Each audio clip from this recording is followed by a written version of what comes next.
Welcome to our channel. Today we how to reduce sales tax with Home Depot, beginner guide step by step clearly.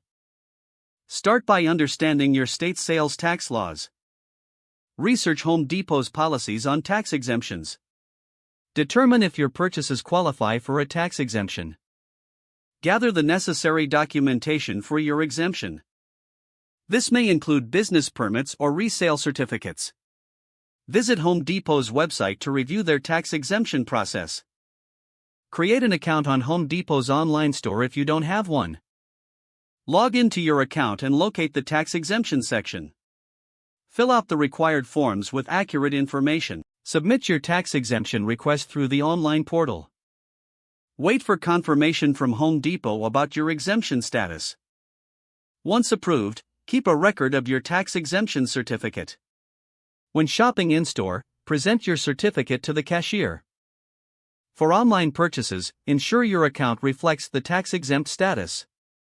Plan your purchases to maximize tax savings on eligible items. Keep track of your receipts for future reference and audits. Review your exemption status periodically to stay compliant. Stay informed about any changes to sales tax regulations in your state. Consider consulting a tax professional for personalized advice. By following these steps, you can effectively reduce sales tax with Home Depot. If the page does not load, refresh the browser or try again in a private or incognito window. Make sure you are using the correct email address, then retype it carefully to avoid small typos.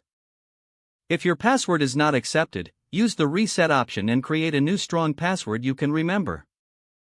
Check your spam folder for verification or security emails, then complete any requested confirmation steps. Enable two-factor authentication if available to improve account security and reduce unauthorized access risk. After signing in, review your profile details so your contact information and settings are accurate and current. If you see an error message, note it down and try again after restarting your device and internet connection. Log out when you finish, especially on shared devices, to keep your account and payment information secure. Don't forget to like this video and subscribe to our channel for more step-by-step tech guides.